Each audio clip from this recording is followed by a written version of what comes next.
Farmer Arz Muhammad had planted cotton on his patch of land in South Pakistan earlier this year, hoping it would earn him and his family enough to get by. Then came the floods. Pakistan's massive deluge this summer collapsed Muhammad's home and destroyed his 4 acres of cotton, wiping out most of his income.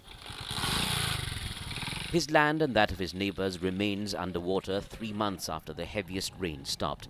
Like many farmers across southern Pakistan, he may not be able to plant his next crop, wheat, in time. These rains have destroyed everything. All the cotton has been destroyed. The creators are demanding their money back. The tractor owner, the seed seller, the insecticide seller. I have nothing. How can I repay them? The house has collapsed. Even we have nothing to eat.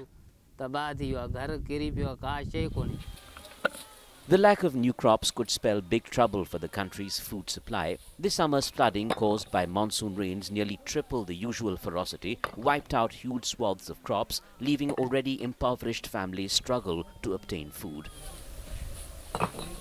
Farmers and officials warn that Pakistan could now face serious food shortages at a time when the government is strapped for cash and world food prices are high. Officials say nearly 15% of Pakistan's rice crop and 40% of its cotton crop were lost. The waters also wiped out the personal grain stores that many farming families rely on for food year-long. The flooding, blamed in part on climate change, has killed nearly 1,600 people, damaged nearly 2 million homes, and overall wreaked damage estimated at more than $30 billion. The upcoming wheat crop has been thrown into uncertainty. Planting usually starts in October.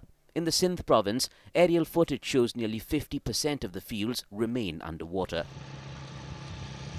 80% of the rice crop and 70% of cotton were destroyed, devastating the livelihoods of small farmers who make up most of the production. We pinned our hopes on cotton. That is gone. In the coming months, if we fail to grow wheat, by next year we might not have even wheat to eat. It will create food insecurity in the country. The poor will suffer a lot. There will be no flour. In Dasht, a remote district of Balochistan province, hundreds of orchard owners worry about their future after losing crops of grapes, apples and other fruits. In parts of Balochistan, piles upon piles of rotten apples can be seen in submerged areas. Approximately 70,000 acres of agricultural land being destroyed due to the rains and flooding. 70,000 means our fall season crops like rice and cotton are completely destroyed. Especially in Nasirabad sector and in the orchard sector, we have lost 50% of production. Planning Ministry officials say Pakistan has already put out orders to import 500,000 metric tons of wheat. There are contingency plans to buy as much as 2.5 million tons over the next year. The flooding was also a blow to Pakistan's important cash crops. Cotton losses could hurt the country's biggest export, textiles and clothes, which brought in more than $20 billion annually in recent years. More than half of the cotton crop, our national produce is lost. Similarly, rice crop is lost. Sindh is the producer of vegetables for the Pakistani market. Those vegetables, tomatoes, onions are lost.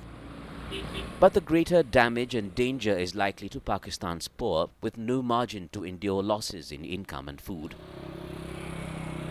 Even before the floods, some 38 million Pakistanis, more than 16% of the population, were living in moderate or severe food insecurity, meaning they were uncertain about being able to obtain food or at times have outright gone without eating. Nearly 18% of children were acutely malnourished.